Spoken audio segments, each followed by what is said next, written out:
Hello everyone, what's up and welcome. So in today's tutorial video, I will be sharing with us on how to make this beautiful gather dress with basque waistline and shoulder drawstrings. As always, is your girl, Wa Apparel. Kindly hit the subscribe button and let's get started. So guys, for the making of our beautiful dress, I have here my pattern paper and my Ankara print fabric, which is 4 yards. So I want my gown to be below the nail, and that is why I'll be using 4 yards. So to start with, I've already drafted my lines on my pattern paper. The first is the starting line, followed by the bust line, the underbust line, the waistline, and the finishing line. So from the starting line to the bust line is a measurement of 11 inches.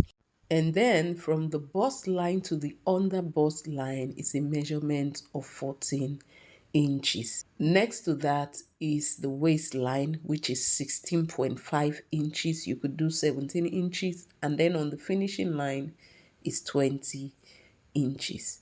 So the first measurement I'm taking there is the neckline measurement, which is 3.5 inches weight and 3 inches of depth. For my shoulder to shoulder, it is 16 inches divided by 2. It gave me 8. So I also made a point there. And then for the full length of my sleeve, I added an extra 10 inches. So altogether, making 18 inches from that neck area there. So I went down by 1 inch and I'm simply ruling a line to take my shoulder slope. This I do a lot. So from the shoulder slope to the bust line is 10 inches. I'll go ahead now using my straight rule to connect both points together. So that will serve for the sleeve width. So we are not going to be taking our bust circumference measurement on the bust line. Rather, we'll be taking our under bust round, which is 30 inches divided by 4. So it gave me 7.5. I'll make a point there. Okay. And then to be able to create that gather under the bust, I'm going to be adding extra 6.5 inches to it. You could do 5, but I wanted mine to look very beautiful. So if you are managing your fabric, you could do 5. So on the waistline, I'll be taking my waist round, which is 32 inches divided by 4. It gave me 8. I made a point there. And then on our finishing line, I took a measurement of 10 inches, which is my hip round divided by 4. It gave me 10. I also made a point there. So from the under bust point there, I'm connecting it back to the arm depth, which is what you just see me do with my curve roll. And then the point on the under bust line is what I'm connecting to the waist point, and I would also be connecting the waist point there to the point on the finishing line. So that's the drafting for the basque area of our dress. I went ahead to cut it out. And so for the upper portion of this dress, we're going to be drafting our neckline pattern. We're not using this round neckline pattern.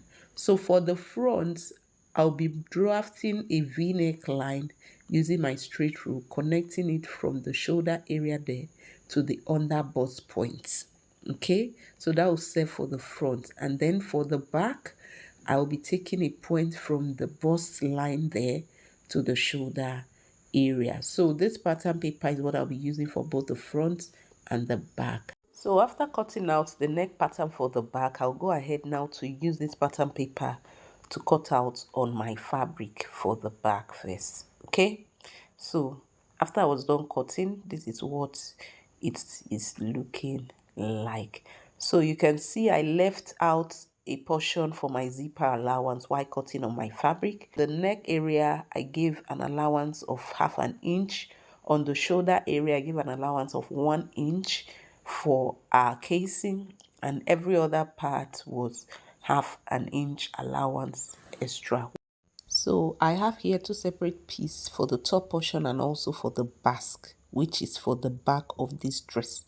So for the front, I have made adjustments on the neck area, as you can see, and I went ahead to cut on my actual fabric. So on the shoulder is 1 inch allowance, while on the side is half an inch allowance. So I've also cut out my lining piece or for the basque.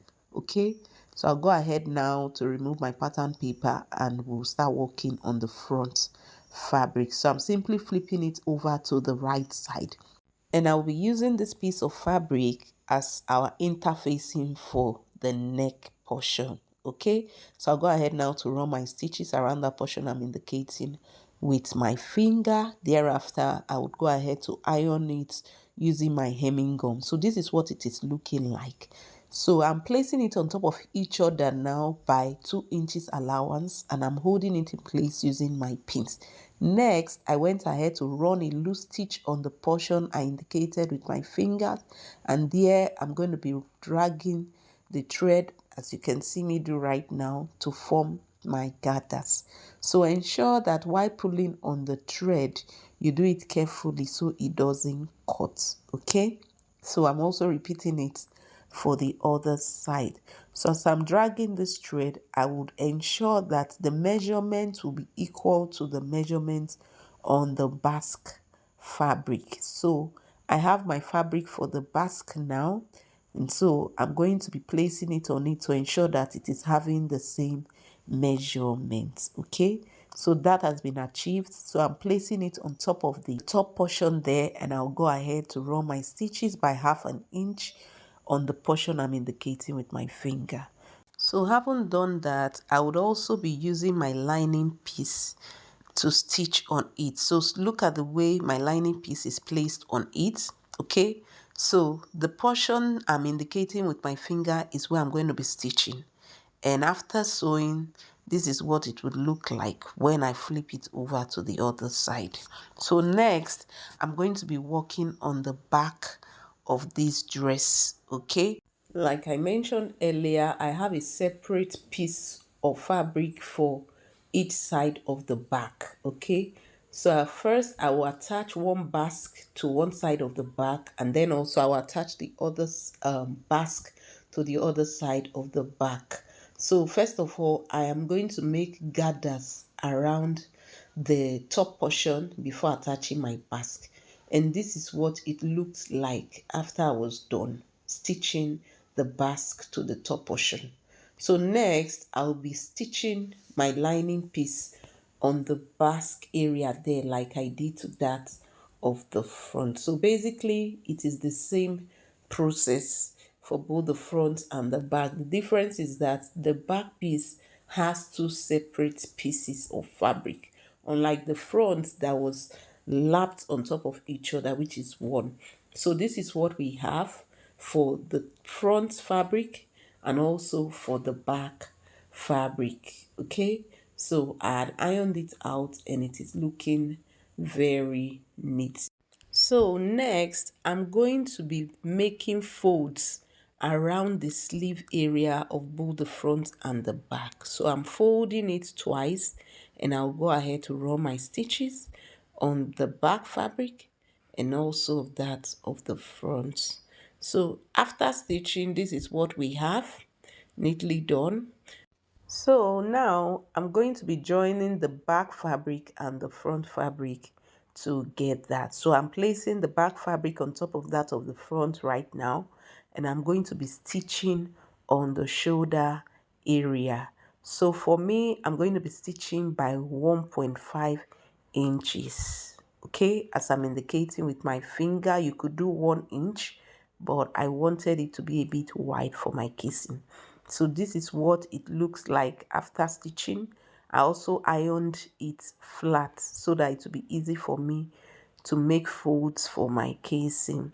So I'm opening up my fabric right now, and usually I place my drawstrings inside this allowance before making the fold for the casing. So I have here 4 pieces of drawstrings already sewn. So I'm going to be placing 2 each on each side of this top. Okay, so you can see me putting the drawstrings inside that space there. So I'll be holding that drawstring in place using my pin so it doesn't pull out when I'm stitching the casing. So I would also repeat the same process for the other side, holding it in place with pin. And next, I'm going to be folding that piece of fabric inward now, as you see me do. Okay, and that portion there is where I'm going to be running my stitches. So I would also fold the other side inward and run my stitches. So this is one method. This is the method I use most of the time. But if you're a beginner, so you don't sew your drawstrings along with your casing, use this second method, which I'm going to be showing you.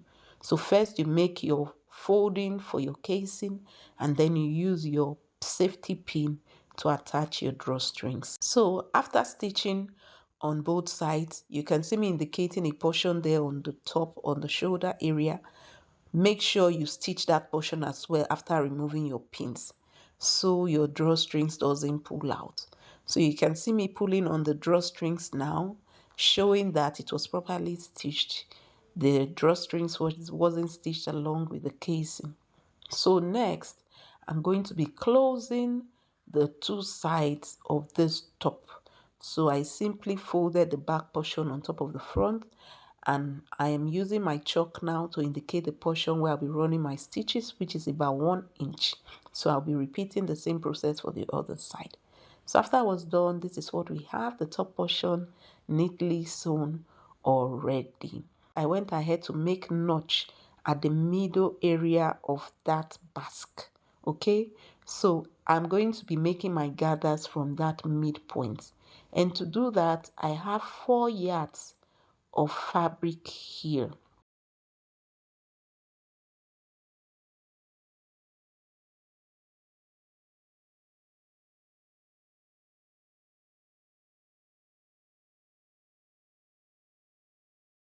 So from the top to the border area is 29 inches, which is what I am measuring now.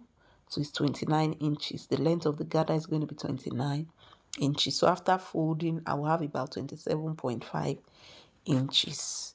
So I'll make a notch at the middle of this fabric, which I'll be using for my gathers now. And then you can see me placing it on top of the top portion, and I'm making my gathers on it on my sewing machine. If you know this method will be tedious for you, you could as well run 2 stitches on the fabric first before sewing it on the top portion.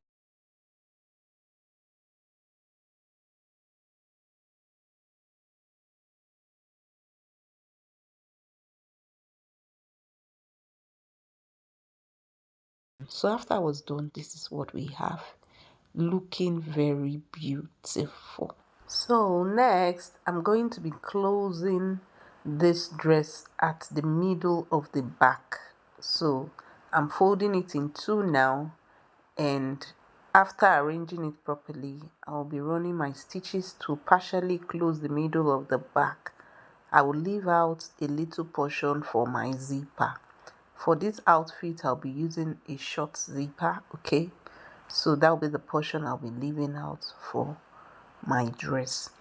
So after stitching, ensure to check if the bottom is having a portion that is longer, okay? So you could trim that out. So we'll go ahead now to make stitches around the border area. So you can see me folding twice the border portion there. I'll go ahead to my sewing machine and run my stitches all around it. So guys, the last and final thing we're going to be doing for the making of this beautiful outfit is to attach my short zipper. You could attach a longer zipper, but I wanted to use a shorter one. So guys, thank you so much for stopping by in today's tutorial video. If you're new here, you're welcome. We love you here. Kindly hit the subscribe button and ensure to give this video a thumbs up. Thank you so much guys. I'll be seeing you on the next one. Until then, stay blessed.